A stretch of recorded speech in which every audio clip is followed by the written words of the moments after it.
สวัสดีครับมาพี่น้องมื้อนี้บ่แม็กได้ซาจีนหรือว่าซาซีนบ้านเฮาพี่น้องหรือว่าเป็นก้อยก้อยเนื้อพี่น้องเป็นก้อยเนื้อครับผมซอยตอนบางๆแต่ว่าอันนี้เป็นของทางภาคเหนือพี่น้องภาคเหนือเพิ่นเอิ้นซาจีนพี่น้องบ้านเฮากะลาบแต่ว่าเครื่องสมุนไพรเพิ่นสิถึงขนาดเด้อพี่น้องมีหมักแคนมีต้นหอมมีตะไคร้หรือเปล่าว่าแม่ก็บ่แน่ใจครับผมว่าเป็นตะไคร้บ่ตาไข่พี่น้องโอ้คักๆเลยเครื่องแน่นๆ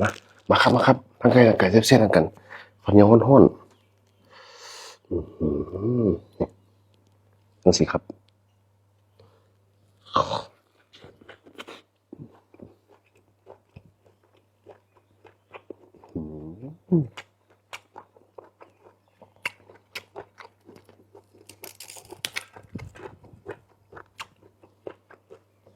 ขมอำล้ำพี่น้อง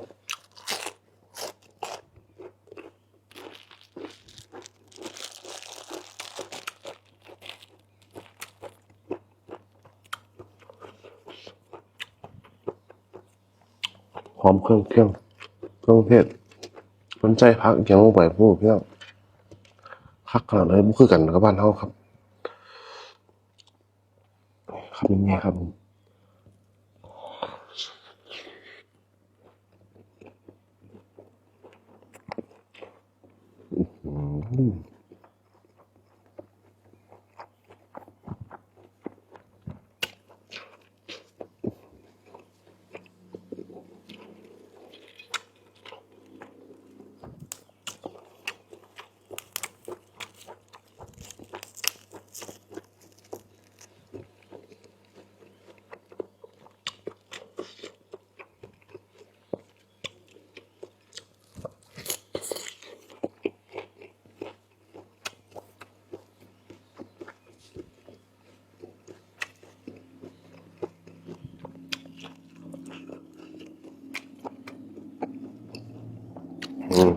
ผักกาดหิน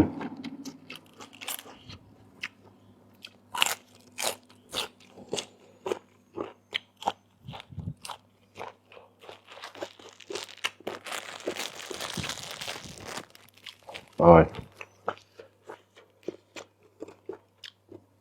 ใส่พริกลาบพร้อมพี่น้องพริกลาบขนาดพริกก็ยังมีสมุนไพรได้พี่น้องบ่ใช่บ่แม่นพริกผงซื่อ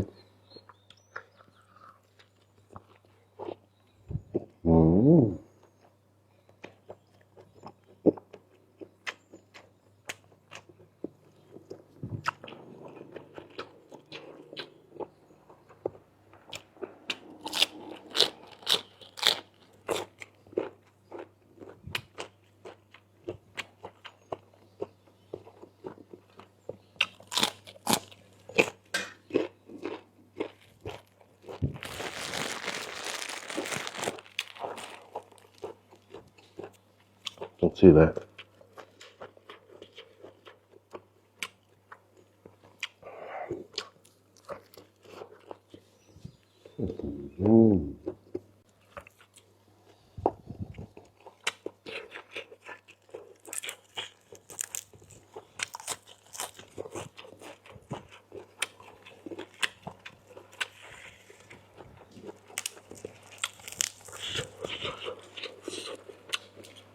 ผักกาดหินดีขนาดบ